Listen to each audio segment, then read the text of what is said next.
दिल्ली विधानसभा चुनाव 2025 के नतीजे सामने आ चुके हैं और भारतीय जनता पार्टी को 48 सीटें मिली हैं। वहीं लगातार 3 बार सरकार बनाने का सपना देख रही आम आदमी पार्टी को करारी हार का सामना करना पड़ा। आम आदमी पार्टी को मात्र 22 सीटें मिली हैं। दूसरी ओर कांग्रेस एक बार फिर शून्य पर सिमट गई। दिल्ली चुनाव में कांग्रेस के 70 में से 67 उम्मीदवारों की जमानत तक जब्त हो गई।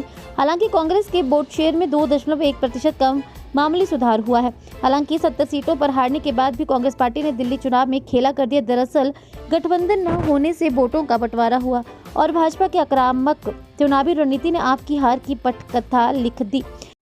जनता का जो जनादेश है उसको हम स्वीकारते हैं और वहाँ जो लगातार जो भी पार्टी रही है उनसे तंग होकर जो जनादेश मिला है हम उसकी कदर करते हैं।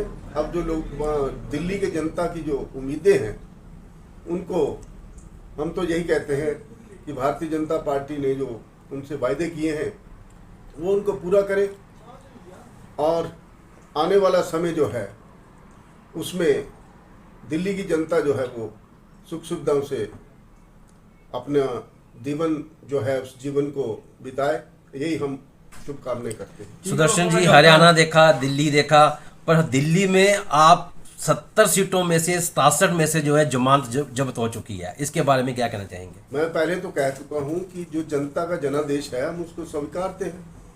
अब चाहे जमानत जब्त हो या हार गए हो, हार तो हार ही है। कांग्रेस की स्थिति के बारे में क्या कहना चाहेंगे? जैसे हिमाचल देख लीजिए, बाकी स्टेटों में देख लीजिए, कांग्रेस की स्थिति दिन प्रतिदिन जो है गिरती जा रही है, क्या कहना चाहिए? हमारा जो मत प्रतिशत है दिल्ली में वो बड़ा है पहले से, ऐसी बात नहीं है।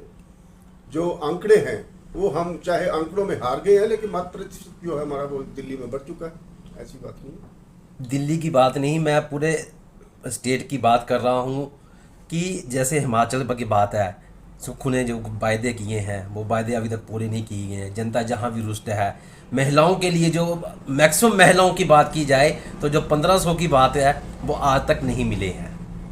मैं इस प्रश्न के ऊपर पहले भी बोल चुका हूँ कि किसी भी काम के लिए जो प्रक्रिया होती है उसमें कुछ समय लगता है।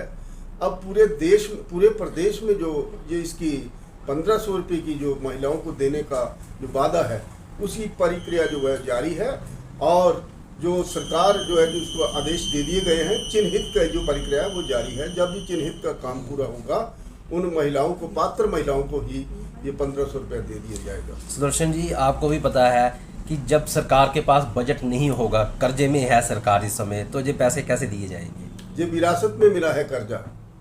ये जब हम सत्ता में आए थे तो हमें 76,000 करोड़ रुपए का जो कर्जा था वो यहाँ की पूर्व भाजपा सरकार द्वारा दिया गया था। ये हमारा कर्जा नहीं है, लेकिन हम फिर भी हमारे जो यशस्वी मुख्यमंत्री ठाकुर सुखविंदर सिंह सुक्खू जी की ये बहुत ही अपनी योग्यता है कि उन्होंने ऐसी स्थिति में भी हिमाचल प्रदेश को उभारा है। आपने अभी सोशल मीडिया में भी डाला था, वैसे भी बातें की जहां हो रही हैं नूरपुर विधानसभा क्षेत्र की, कि नूरपुर विधानसभा क्षेत्र में कुछ भी नहीं हो रहा है। नूरपुर विधानसभा क्षेत्र एक अनाथ क्षेत्र बन के रह गया है, उसके बारे में? ऐसा नहीं है, लेकिन जो नूरपुर की जो स्थिति है, नूरपुर का जो पहले रुतबा था, मैं उस रुतबे के प्रति बोल रहा हूँ कि नूरपुर को जो रुतबा मिलना चाहिए था, जैसे जिला का रुतबा जो है जिसके लिए हमारा नूरपुर जो है वो ललायत है, उसके लिए मैंने बोला है और ये हमारे मुख्यमंत्री महोदय इसके प्रति प्रयासरत हैं और उन्होंने जो वायदा किया उसको वो पूरा निभाएंगे।